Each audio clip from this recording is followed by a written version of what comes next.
Hi, perhaps you recognize me. It's your favorite president. We will decide who comes to this country and the circumstances in which they come. I mean, I know you want to ban our national flags, but we're going to wave you goodbye. What does confrontational mean? It means you fight for what you believe. Enough was enough! And I said, let Trumpomania run wild, brother! It is not merely our privilege to be strong, it is our duty to be strong.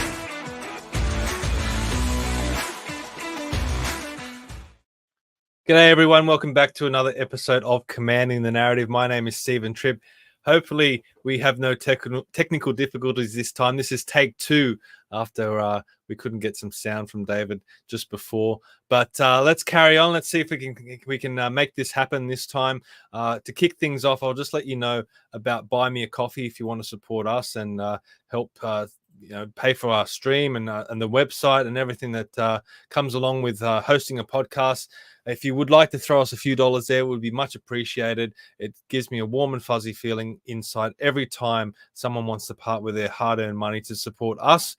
So it's just a way of audience, our viewers, to show their appreciation for the things that we do, trying to interview some important guests and trying to get some information out there that might be not so easily accessible on the mainstream media, you might say. Also, if you want to stay up to date with everything that we're doing, please head to commandingthenarrative.com. Very easy to remember, commandingthenarrative.com. If you want to stay up to date with what we're doing, please go to the top right hand corner, hit the sign up button, and you'll get a weekly newsletter from me with all the podcasts that we do, any articles I might write, and any events that are upcoming, which is very important. Please don't rely on social media. Head to the website. It's the best way to keep informed about what we're doing, especially with the big events coming up this weekend. The first one I'll let you know about is something that the Libertarian Party are hosting. I'm at loggerheads with the Libertarians a lot of the time, but on this issue, they're doing some good work. It's the Disinformation Bill protest. It's a public rally at 11:30 in Sydney. It's going to be at the Speaker's Corner near the Art Gallery in the Domain. They're going to have a whole bunch of speakers there. John Ruddick, Craig Kelly, Natalie Duma, Joel Jamal, whole bunch of speakers pushing back against this misinformation and disinformation legislation that is being pushed on us by Anthony Albanese and his Labor government. Also being pushed on us by the Labor government is this reckless rollout of renewables. And a way that we're pushing back against that is the Environment and Energy Forum. It's happening on Sunday. It is at the Guildford Leagues Club, right within Chris Bowen's electorate of McMahon. We're going to have some great speakers: Dyer Lee, Craig Kelly, Steve Christou, Vicky Campion's going to be there, Matthew Kamanzuli, Dr. John Harris from the Australian Nuclear Association, a lot of experts speaking about nuclear energy, politicians speaking about the political process, and most importantly, rural people, regional people coming out like Wade Northhausen, Grant Piper. They're facing these wind and solar projects on their doorstep, so they're coming into the city to let us know about what is happening in their community. So tickets are only $5. If you're sitting on the fence, please get your tickets now. The tickets will end Saturday night. Now, you will be able to get tickets at the door, but securing them on Eventbrite is a good way of doing it. I'll put the link in the show notes. And if you can head out there and be part of it, we hope to get a decent crowd. So please come and join us. And it should be a great information session and a good networking opportunity as well, to meet new people and to speak with like-minded people and hear their views and hear their opinions. And please, if you can, please be there. Lastly, the Light newspaper. Speaking of misinformation, disinformation, soon the Light newspaper might be the only way of getting information out there. So if you would like to be a distributor, please head to thelighaustralia.com. There's a menu there which has a distributor button. You can sign up. If you are in Sydney or close to the Northern Beaches, you can actually call a number 0406 861 816, and there's been a pallet that's already been paid for. So all we need is distributors for that. So if you would like to give your give up your time and pick up some newspapers to hand out in your local community, please do so. Call that number 0406 861 816. Now, today we're going to be speaking to a man named David Landini. He's calling for the Riverina region to become its own state and separate from New South Wales and also parts of Victoria. What I am interested in this issue about is that he's exposing the underrepresentation of rural communities. And this is something that I've been talking about on this podcast and elsewhere. This is a unique take on that issue. So let's bring him on and hear what he has to say. David Landini, welcome to Commanding the Narrative. Great. Thank you, Steve, and very, very pleased to be here. And you can hear me this time. Yes, Steve, we sound good, and we look good too. Yes, very good. The best way to be. Now, mate, this is a very interesting concept that you're proposing for the Riverina to break away from New South Wales and Northern Victoria. But before we get into that, can you just let everyone know about who you are and maybe what your background is? Yes, Steve. My name, of course, is David Landini. Just personally, I am married. My wife and I are the parents of 6 adult children. I live in a small town in the Riverina, not far from the Victorian border, but in New South Wales. The name of that town is Wollongong, a small town, but a very good town. I am also self-employed, and the local economy in this area is an agricultural-based economy. And what happens with my business and all the businesses in this area, and consequently to all the people in this area, really depends on what happens to the countryside, to the agricultural businesses themselves, farmers specifically, not just farmers, and probably I should also add not just agriculture, but all natural resource-based industries, and that includes agriculture, and in this area specifically irrigated agriculture, but also the timber industry. That's a big industry in this area as well. So because I'm self-employed, I know very well that my own business, my own livelihood, and the welfare of myself and my family and all the people in these areas is really dependent on the management and hopefully the good management of the natural resources in this area, specifically agriculture.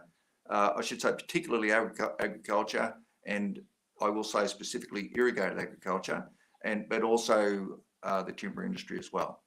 So they're very, very important and very, very important to all the livelihoods of all the people in these areas. Yeah, definitely. So when you and pardon me, and I deal directly with farmers. That's my livelihood. Okay, so when you speak of the Riverina, what areas in particular are you speaking of? Well, the historical Riverina extends from east of Albury right through to the South Australian border, and includes the areas of the mountainous areas of Tumut, Tumbarumba, north of Wagga, and then Griffith as well, and all the way to the South Australian border. Now that's the historical Riverina, but the concept or the project is not limited to the historical area of the Riverina. As far as I'm concerned, if any other areas, people in other areas are interested, and there are people in other areas outside the historical Riverina, they are welcome to be part of this as well, because it's not just the people in the Riverina that suffer under bad governance from New South Wales, but also the people in Northern Victoria. And I think you mentioned before, Stephen, that this concept or this project includes the areas of Northern Victoria, and it certainly does. So the proposal for a Riverina state is not limited to the historical Riverina. It can be much bigger, but the name, the Riverina, that's sort of the central area, and the Riverina is it's a well-known name. There's a real history behind the Riverina, so the name is the Riverina State simply because it's already recognised, but it may well be bigger than the historical Riverina. Okay, so this is your website.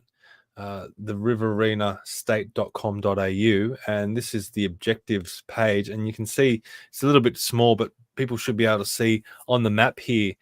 You've basically got all the electorates, the state electorates west of the Great Dividing Range. So I think there's about, is it 8 electorates there that you've got included? Yeah, there's 8 electorates there.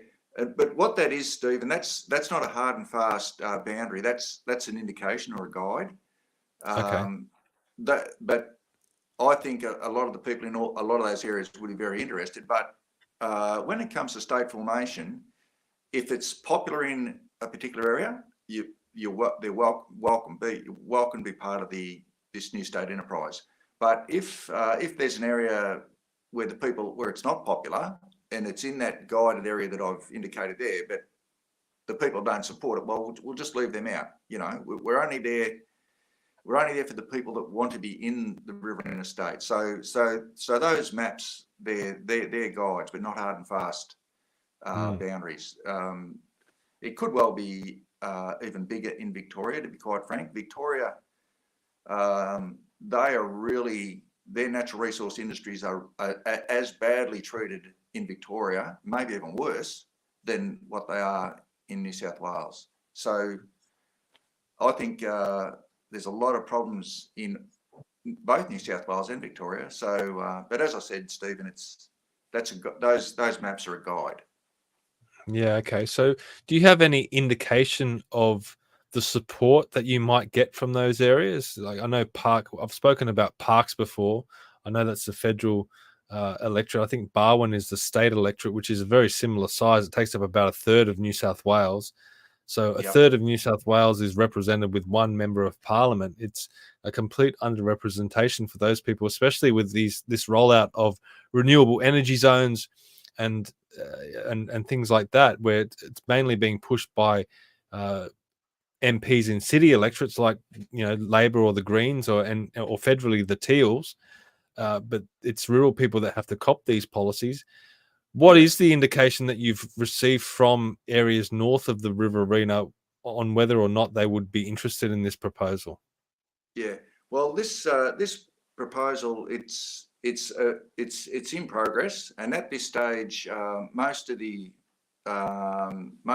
canvassing or the work has been done in the Riverina, the southern Riverina, towns such as Walkhill, for example, Deniliquin, Jerilderie, Moolameen, Echuca in Victoria, of course, Kahuna in Victoria, and there's other towns as well. So I haven't actually, the proposal hasn't been taken that far north at this stage, but there is a plan, if that's the right word. And Stephen, I'll just a lot of the work, I don't really know if I should wait for you to ask the question or whether I should just explain what the process is at this stage. Go into it if you're ready to talk about it. Yeah, just jump right in. So really, the proposal requires the biggest part at the moment is just to get the proposal out there into the public domain, and the method at the moment, the process or the method at the moment is to register a party named the Riverina State in time for the next federal election. Now, we need 1,500 members to register a party federally. The group currently has 1,210 members. We need another 300 members to register, but the Electoral Commission recommend that any applicant party submits 1,600 members. So we really need another 400 members to register that party. Now, the reason for that, and to be clear, if you're registering for a federal election, they don't have to just be within New South Wales, right? They could be anywhere in the country. Yeah, members can be from anywhere in Australia for federal elections. Yeah, we have members in New South Wales, of course, a lot in Victoria, a few in Queensland, and in South Australia, a few in South Australia, and a few in West Australia. So there's a lot of support there. A lot of the support for a state comes, some of the interstate support comes from expatriate people from these areas. So, but no, members can be from anywhere in Australia. And the reason we want to register the party, and I'm the president of the group. So when I say we, I refer to myself and the group because I'm the president and I do represent the group. So if I say I or we, it's David Landini and the Riverina State Group. But the plan is to register a party in time for the next federal election and then stand candidates in 3 New South Wales electorates along the southern area of New South Wales, being Farrer, the electorate that I'm in, Riverina, which is basically Wagga, and also, now pardon my ignorance here, I think it's called Eden Monero, which is Tumut. I get the names with the state electorates and the federal electorates mixed up a little bit, but there was 3 New South Wales electorates. Now there's 100,000 electors and voters, 100,000 voters and voting ballots in each electorate. So that will put the name, the Riverina State, on 300,000 voting ballots in New South Wales alone. And then we intend to stand candidates in at least 2 Victorian electorates, being Mallee, which is Mildura basically, and Nichols, which is Echuca Shepparton, and perhaps even Indi, which is over near Wangaratta.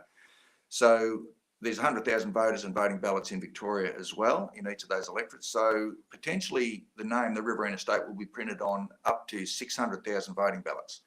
Now, the first benefit of that is the advertising value.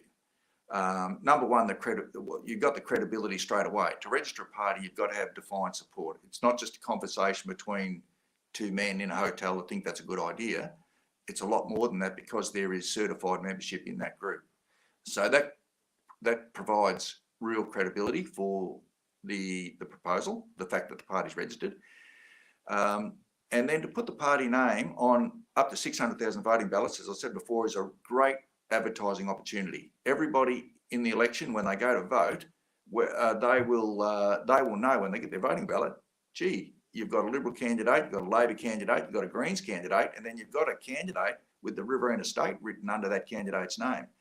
And everyone will know, wow, that's the Riverina State. Yeah, I like that idea. I didn't hear of that before.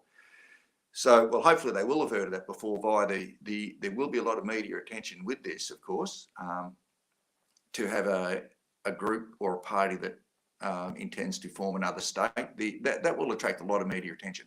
So the second benefit is the great advertising value, and that will really get the message out there. So the people in, I think you mentioned Parks before, if I had personally, or no members have been up to Parks, we haven't been able to get the message out there so much by the time the election happens.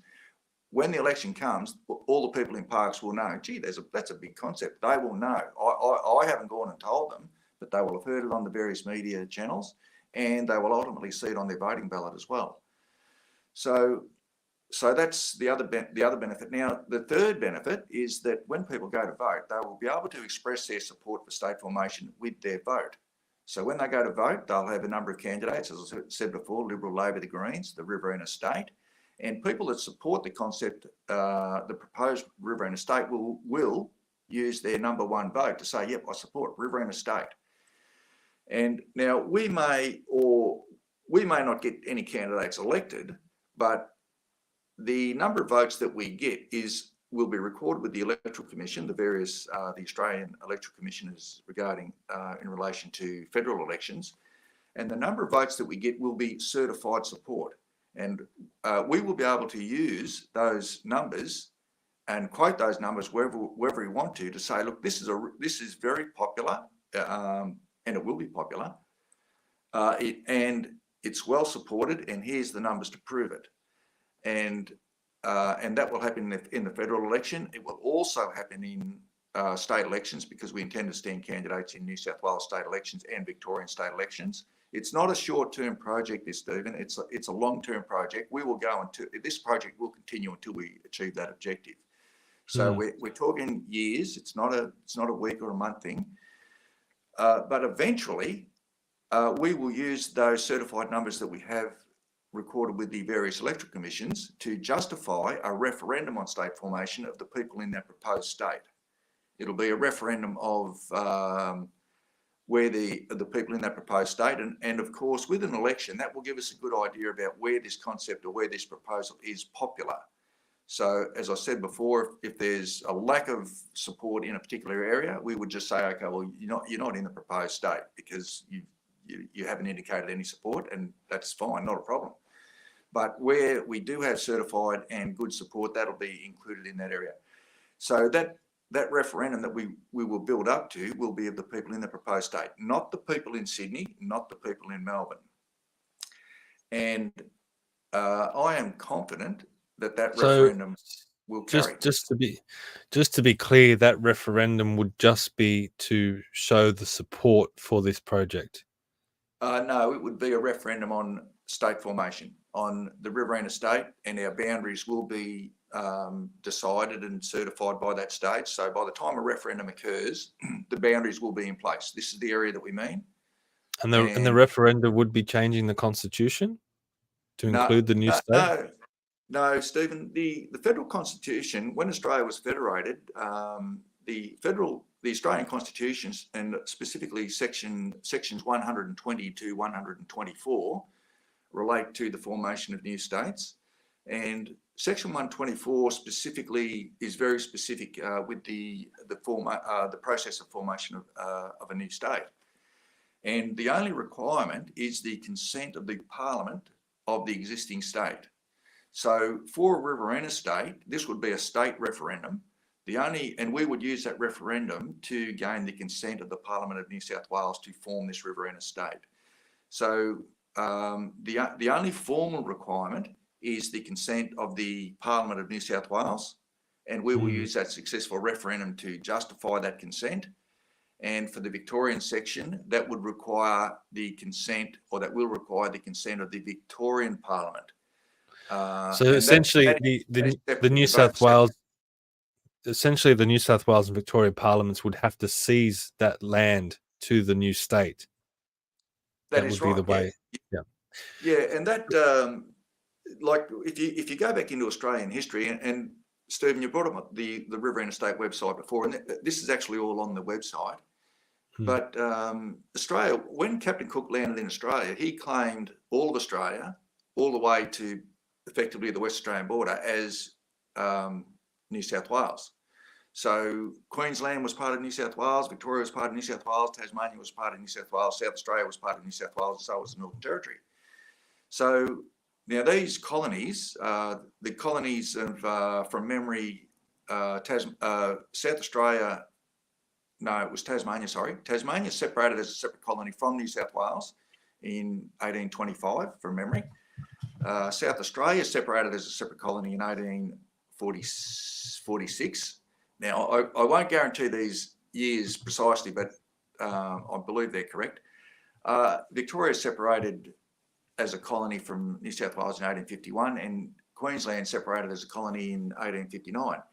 Now, Australia was federated in 1901, and there was a lot of discussion about federation before Australia was federated, of course. So they knew that in Australia's recent history, there had been colonies that had separated from New South Wales in only a very short period of time beforehand. So obviously they included the formation of new states in the Australian Constitution when Australia was federated. So that they look forward. You know, there's a lot of thought went into the Australian Constitution.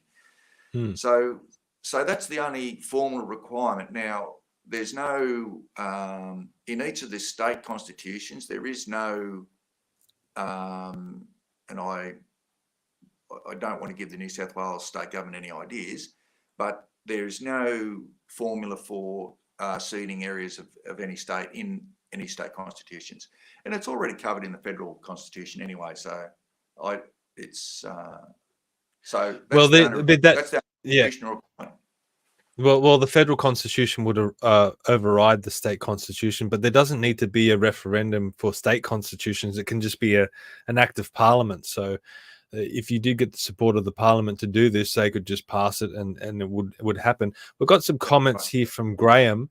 He's asking about, firstly, he says, correct me if I'm wrong, isn't there a specific criteria to form an independent state in Australia? For example, the lack of population in Northern Territory doesn't meet the criteria, therefore Northern Territory cannot form a state. And then he goes on to say, I doubt the Riverina would meet the population requirements. Do you know anything about that? Yeah, I certainly do. There's no criteria on population to form another state. No. The as I said, if anyone can just go to and I asked Graham just to go to on the internet right now and look up the Australian Constitution. The section 1, as I said, sections 100, 120 to 124 are the relevant sections, and specifically section 124. And Graham will see that there's no population requirements. It simply requires the consent of the Parliament of the existing state. That's the only requirement. Well, I know when they formed the Constitution, Western Australia wasn't signed up to it at the time, so there was a provision for Western Australia to join, which they did. There's also provision for New Zealand to become a state of Australia. Yeah, so that is correct, Stephen.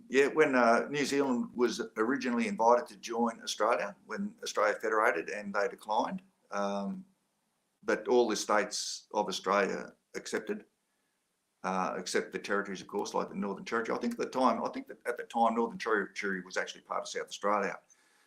So, but that's right, Stephen. That is correct. Now, you've got a document on your website where you go through your proposal, and it's not a lengthy document. It's only about 16 pages, but you go on to say, this is one of your main points, that politics is numbers. If you have the numbers, you will succeed. Now, you go on to talk about the voter representation of the Greens, and you bring up the 2023 state election, and you also include Sustainable Australia with those figures.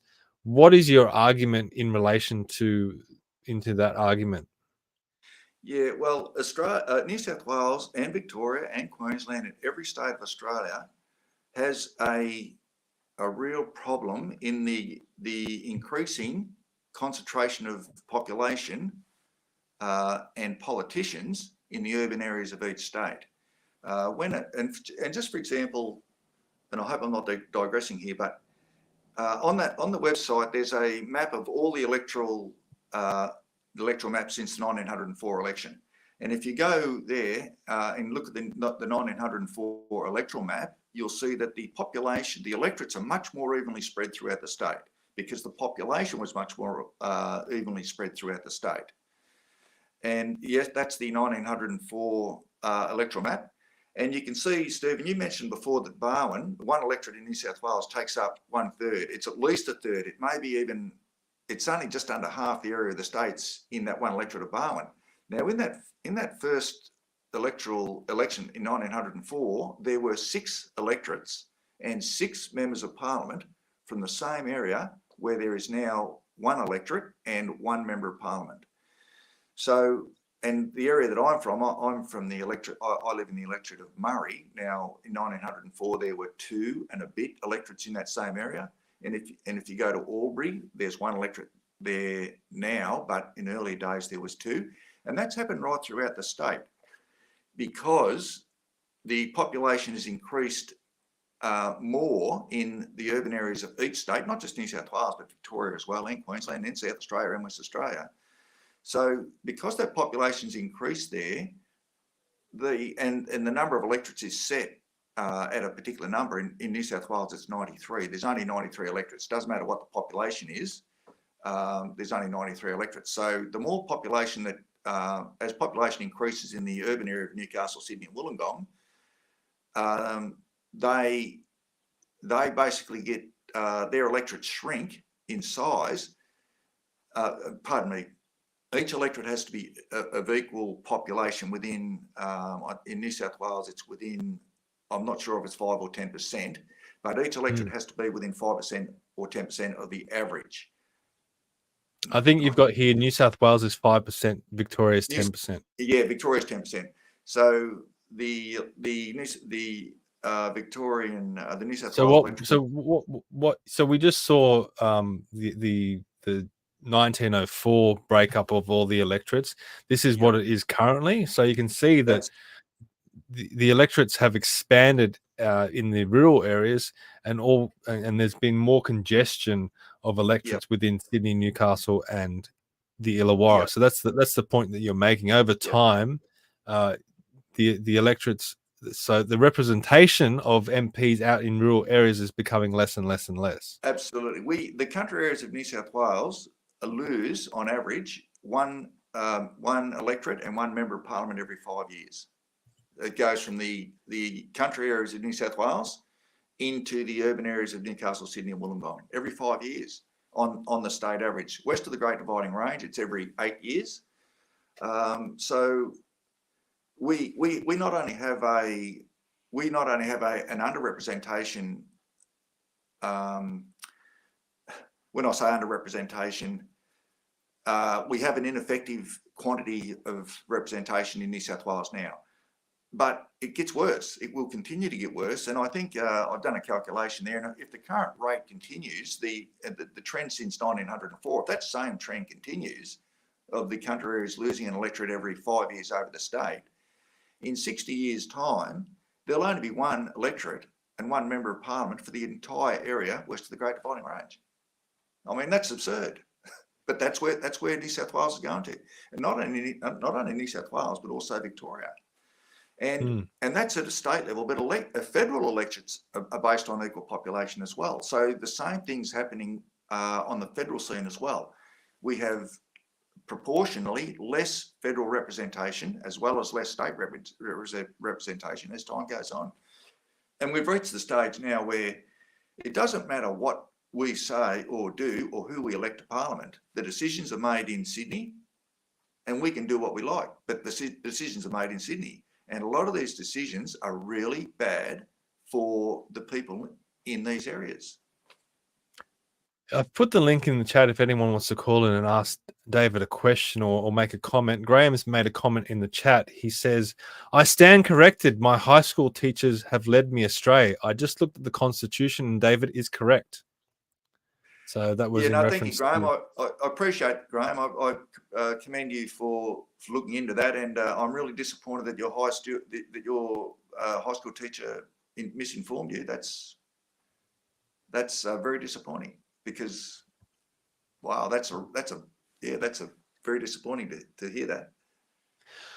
You brought up some of the policies that are coming out of city electorates being forced upon rural areas, and the Central West Arana renewable energy zones and other renewable energy zones around New South Wales is one example that I've been talking about on this podcast, with rural areas having to face the rollout of wind and solar and high voltage transmission lines in their areas. Whereas the members of parliament that are pushing these policies don't want them in their areas, in their city electorates. It's all out of sight, out of mind for the city voters.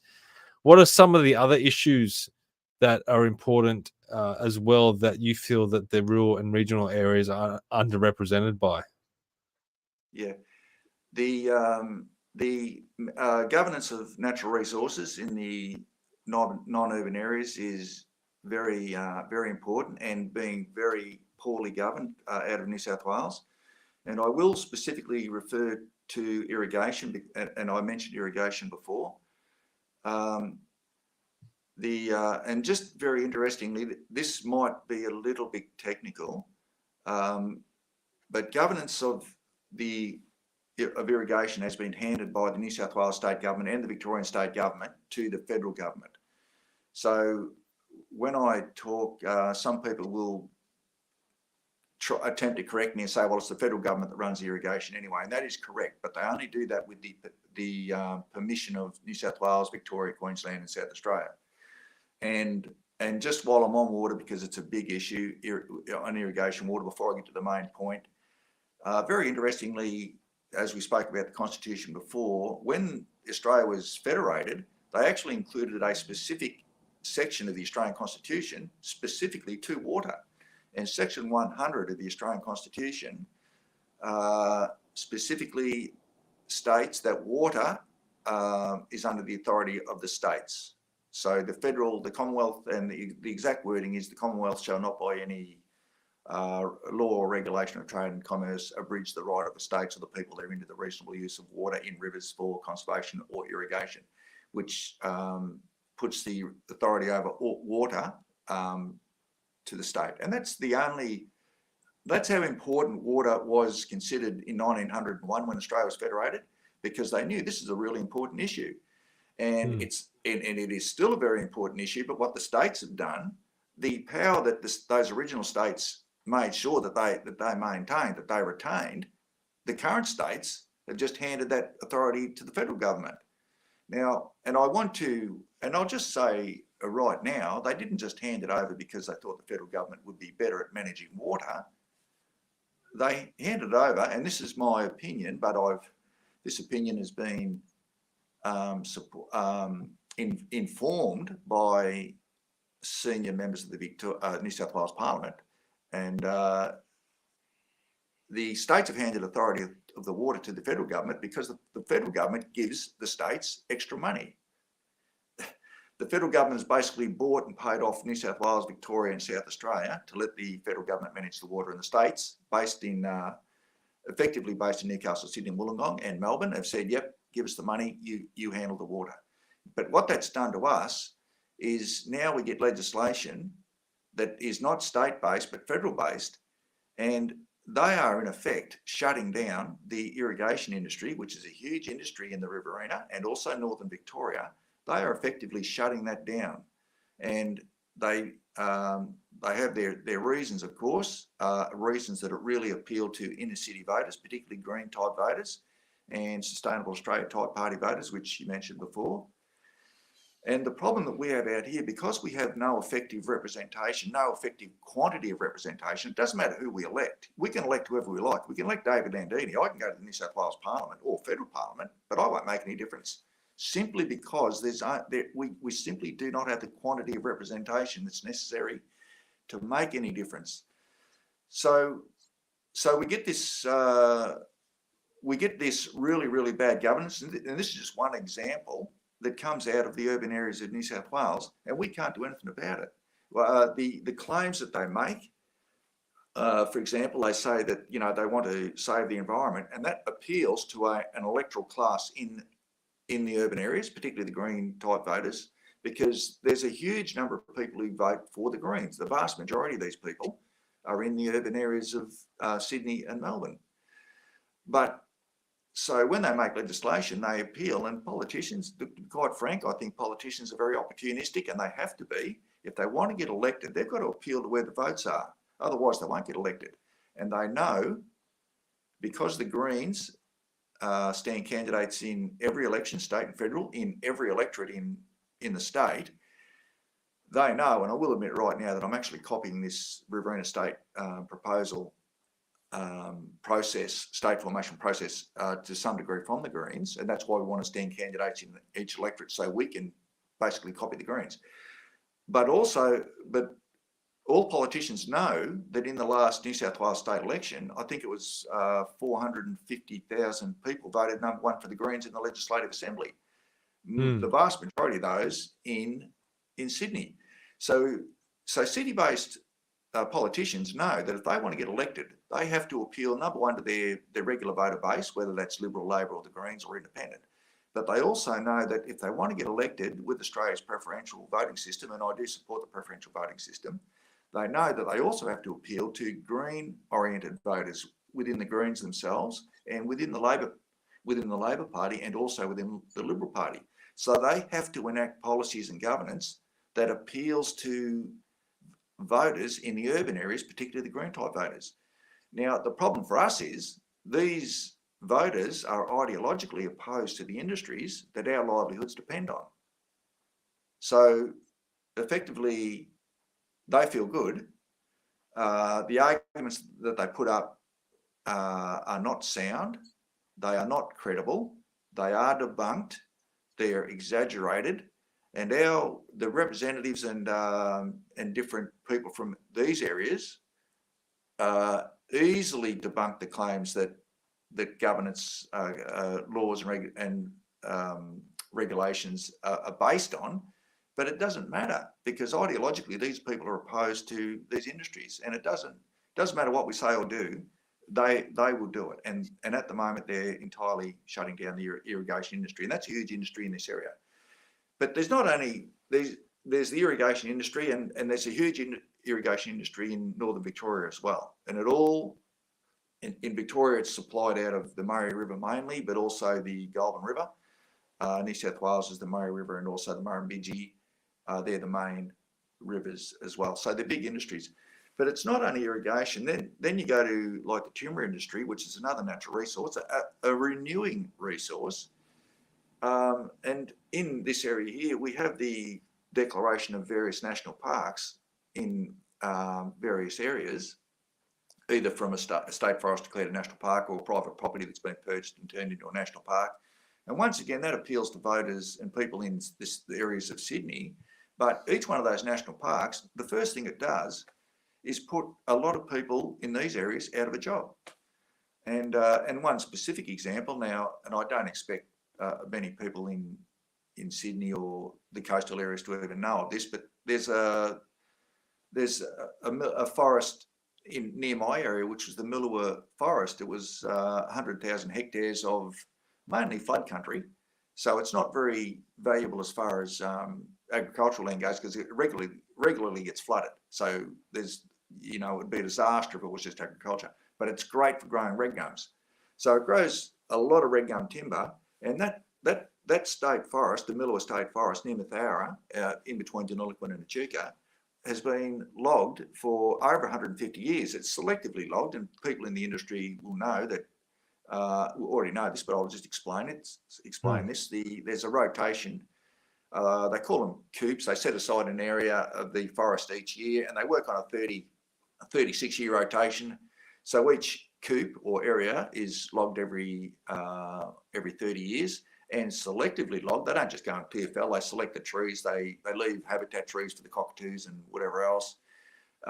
They leave mature trees and all these sorts of things. And so they selectively log them. So after 150 years, now this is really, might seem strange, but there's actually more timber in that forest now than what there was 150 years ago. And that's based on the early surveyors maps of 150 years ago. So these are really well managed. So that's just one example, but that was an $80 million per year industry. And a lot of those, and $80 million worth of jobs, most of those in the local area. Now, when that state forest was declared a national park, by definition, national parks exclude logging. You can't log, you can't do many things at all in a national park. So that put all those people out of work, and I haven't got the number in front of me, but it was basically $80 million worth of employment every year gone. Now, and that appeals to people in Sydney, and I will go back to that specific example because it was in the 2010 election. The Labor Party and the Greens had some consultation about preferential votes and so forth, and the Labor Party approached the Greens about on their how to vote cards and in the Senate to preference the Labor Party. And the Greens made the statement, well, yeah, we'll do that, but we want a Red Gum National Park. And the Labor Party said, well, we'll do that. So they selected the state forest, the Millua State Forest near Mathara, and that was turned into a national park so that the Labor Party and the Greens in Sydney could help each other electorally. So the people out of Mathara lost their jobs so that politicians could be elected in Sydney. So this is, and I call that skullduggery in a way, that it was just a political deal. But the people in the country, we suffer. And so the timber industry, and as I said before, the whole national park thing, there's national parks it's a greatly increasing number of national parks, and they all put people in the local areas out of a job because all that productive use, all that production that come off those properties, whether it was timber, whether it was sheep, whether it was cropping, whether it was cattle, whatever it was, that's entirely shut down. And all the employment that was created by that work is now gone. And you get one or two park rangers that are employed, but everyone else has lost their job. So you've got the national park problem as well. And as you mentioned before, Stephen, with the so-called renewable power, we've got projects going up in, you'd nearly say everywhere in the Riverina with either solar panel farms or windmill turbines, and then the electricity lines. Nearly, we're all affected by these things. They're a blight upon the landscape. Like, we have a beautiful area here.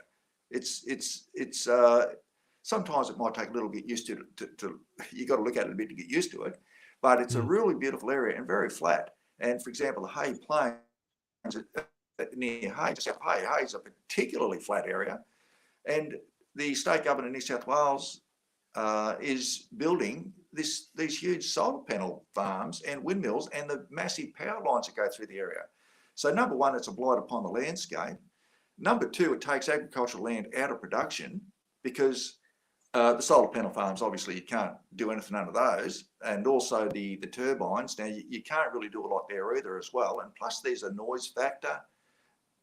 There's a number of issues with them, and the power line infrastructure, all the land under that is basically taken out of agricultural production because you can't access it within a certain area.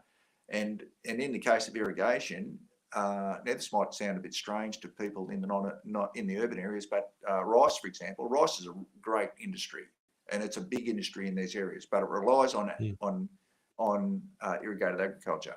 And people in Sydney may not know this, but the Riverina is largely a natural floodplain. It naturally floods, and so that's what it naturally is. And it's really good for growing rice because rice grows well on a floodplain. Even though this is a dry area, you can put the water on those areas because you only have to regulate the natural flow to benefit greatly. But with rice and irrigation, the crops, they're actually sown by aeroplane. Well, you can't run aeroplanes under these big power lines. So it takes out a massive amount of land out of agricultural production. And that it's not just agricultural production, it's jobs, it's work, it's our livelihoods. Yeah. And that's all gone as well. So we've got that. And it doesn't matter what we say or do, we can't change it. But the people that want these things, particularly like the green type voters, they don't live here. They live in Sydney. That's where the vast majority of their voters are.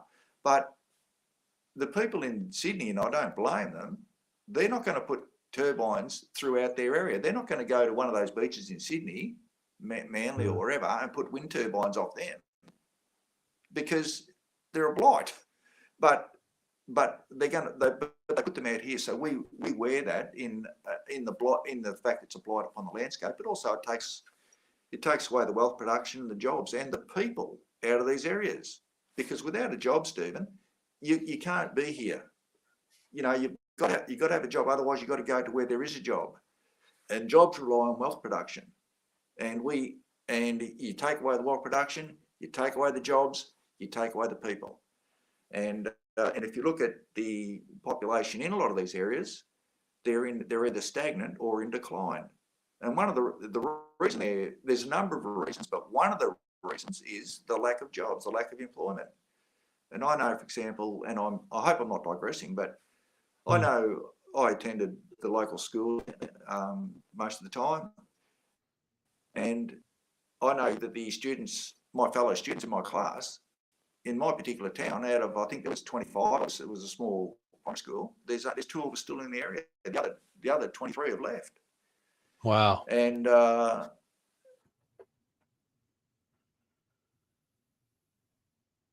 we just lost David.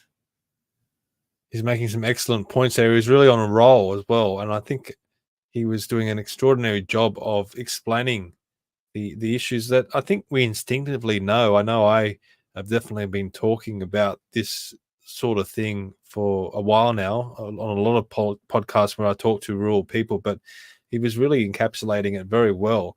And this drain from rural areas to more populated city areas because they can't get jobs in rural areas is really conflating this issue. He mentioned before about how the electorates were getting smaller. The electorates were getting larger in rural areas because of the population drain, and he said it might get to the point one day where there's just the one electorate in rural New South Wales. I don't know if that will be the case. Obviously, he's just going on a projection there, but if this continues and people can't get work in regional areas and rural areas based on policies coming from city electorates, then it needs to be addressed some way. I don't know if forming a state is the only option. There may be other options that we can look at, but something needs to be done to address this. And if you think that this is an unprecedented thing, it's not. It's also been proposed in Queensland. They're talking about North Queensland becoming its own state. I know Bob Katter has pushed that in the past. Even Matt Canavan has been pushing it recently. This was an article on news.com.au where Matt Canavan wrote an article calling for North Queensland to become its own state, because essentially it's facing the same issues as David was talking about, where the population is mainly congested around Brisbane and the Gold Coast and the Sunshine Coast and southwest Queensland. Whereas they're pushing the policies for the whole of Queensland, and it's North Queensland that suffers. So I mean, this is a big issue. So it's an interesting take. I don't know if forming a new state in New South Wales is an easy process. As David said, this would take a long time, but we need to start thinking outside the box about how to address this issue, because I don't think it is good for rural and regional areas having to cop the brunt for decisions that have been made by MPs that are in Sydney or Melbourne or even Newcastle and heavily populated areas. I mean, I don't have a problem with an MP pushing for a big industrial project in their electorate, but don't push it out on someone else, especially when we have people like Zali Steggall, and I bring this up all the time. She has it on her own website that she doesn't support wind farms along Warringa's beachfront, yet she wants wind farms elsewhere in places like Dubbo and Dunedoo and Coolah and places like that. So I don't know if we'll get David back. Unfortunately, we're almost at the hour mark anyway, so we might finish up. I just got a comment from Glenda. I'm closer to 70 than 60. I can remember this idea being discussed when I went to Shepparton High School. Well, as I think David said, this is something that's been gradually taking place over a period of time.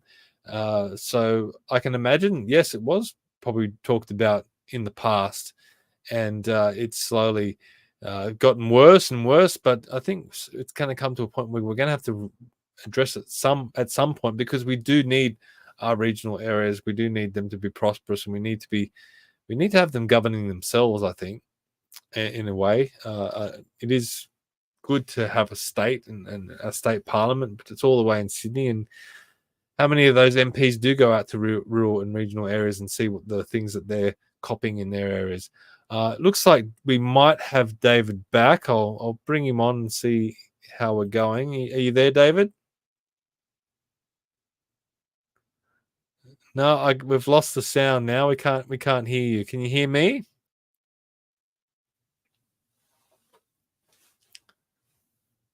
Have we got you there? We've obviously someone doesn't want us talking to David today. We've had every single gremlin we could possibly have in the system. This is the second attempt that we had to have David on the show. The first attempt, we had no sound at all, so we had to restart and have another crack at it. It looks like he's had some internet connection issues. Let's see. How are you going now? Can you hear me? No, we still can't hear you, David. I don't know what the issue now is. Maybe try something. All right, we'll give him another couple minutes. No,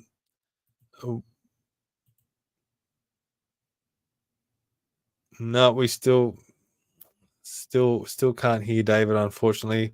He was making some good points, so I'd love to ask him. I want to ask him about some nation building infrastructure that we can do out in rural areas, whether it be dams or high speed rail or something to boost these areas and maybe boost some productivity out in these areas.